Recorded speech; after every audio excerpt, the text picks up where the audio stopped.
एक औरत जापान से बैठती है अमेरिका के लिए।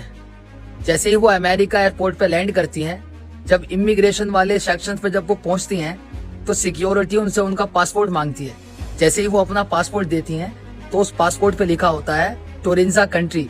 जब सिक्योरिटी उस कंट्री को चेक करते हैं ये कंट्री है कहाँ, तो भाई वो कंट्री इस दुनिया में ही नहीं है। बाकी डिटेल वीडियो यह है, देखो। क्या टोरेंजा से आई हुई वो औरत फ्यूचर से आई थी? क्या वो टाइम ट्रैवल करके हमारी दुनिया में किसी बड़े खतरे से हमें आगाह करने आई थी? एक ऐसी मशीन जो आपको समय में आगे पीछे लेकर जा सकती है, जिसके द्वारा आप टाइम ट्रैवल कर सकते हैं। इमिग्रेशन पर सब हैरान थे। वो औरत कुछ कहना चाहती थी लेकिन कोई समझ नहीं पा रहा था कि वो किस जुबान में बोल रही है। You have another more ID? No? Looks like possibly Arabic, but I don't know. We have to determine what that language is first. So.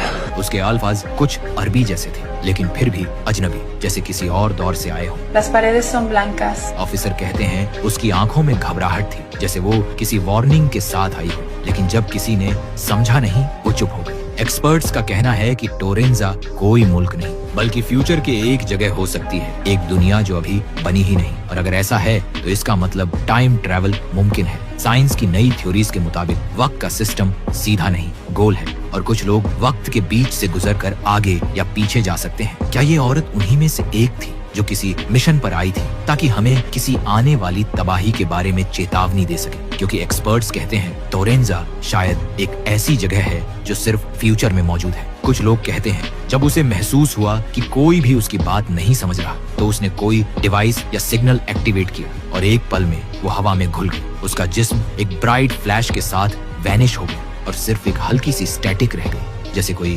Frequency खत्म हो गई हो। अथॉरिटीज कंफ्यूज हैं, मगर कुछ साइंटिस्ट मानते हैं कि उसका मिशन सिर्फ एक चेतावनी देना था कि आने वाले वक्त में हमारी दुनिया पर एक बड़ी तबाही आने वाली है। क्या वो वाकई फ्यूचर से आई थी? क्या टोरेंजा असल में एक फ्यूचर कंट्री है? और अगर टाइम ट्रैवल मुमकिन है तो क्या वो दोबारा वापस आएगी या फिर हम सबके साथ भी एक दिन ऐसा ही कुछ होने वाला है? कुछ लोग का कहना है उस औरत के जाने के बाद वहाँ का टेम्परेचर और इलेक्ट्रॉनिक डिवाइस कुछ सेकंड्स के लिए फ्रीज हो गए।